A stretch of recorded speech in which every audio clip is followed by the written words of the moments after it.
So Dell has silently revealed a new XPS laptop recently, the new 2022 XPS 13. And let's talk about it.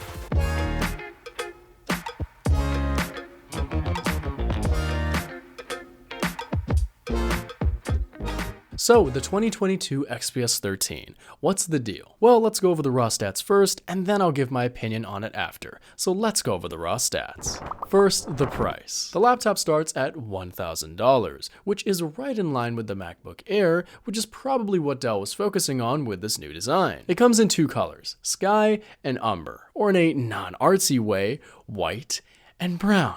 But all jokes aside, the laptop sports an impressively thin form factor, with a gorgeous looking screen. I mean, look at those bezels. It's got a 16:10 aspect ratio, a great resolution, and like I said, those nice thin bezels. On top of that, just like the MacBook Air, the 2022 XPS 13 is really light. 2.59 pounds starting, which is like nothing. Good job, Dell. But let me take that compliment back for a second here, because that connectivity is just shameful. This is a shameful display. Two USB ports that are Thunderbolt, yes, but that's it. Yeah, the laptop doesn't even have an HDMI port, a headphone jack, nothing. It does come with a dongle for USB-A and the option to get one for the headphone jack, but those aren't really convenient to take around. Now, I do get it, Dell had to put a ton of effort into making this thin design.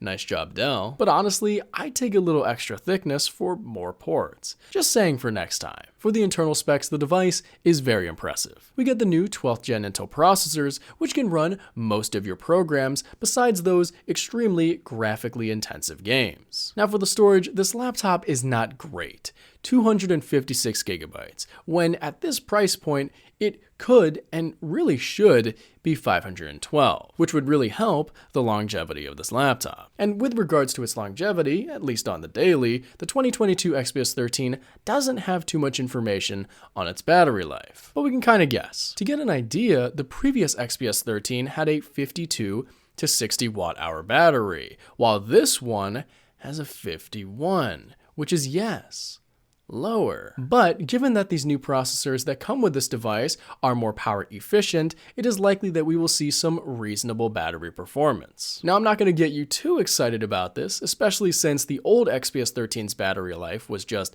adequate. So with that said, I'd say that this new device's battery life is at least as good as its predecessor. And lastly, the laptop runs Windows 11. So what do I think of this new XPS 13? Well, honestly, it kind of feels like a downgrade from the previous generations of this laptop. Not in the sense that I dislike the redesign. In fact, I think the screen is gorgeous and we get newer and much better performing hardware. But it's less versatile, with a worse port selection, non-upgradable storage and battery, and on that battery, it's smaller than before. It's not terrible by any stretch. Heck, I'd even consider it if I had the money. But for typical XPS users, keep that in mind. There may be compromises for you to consider. Now, should you get this laptop? Well, it's definitely pretty decent, especially given the price. But there are many alternatives, including the MacBook Air from Apple, which does have a headphone jack. So keep that in mind, it does have competition. So I would recommend this device for those who want a thin and light Windows Ultrabook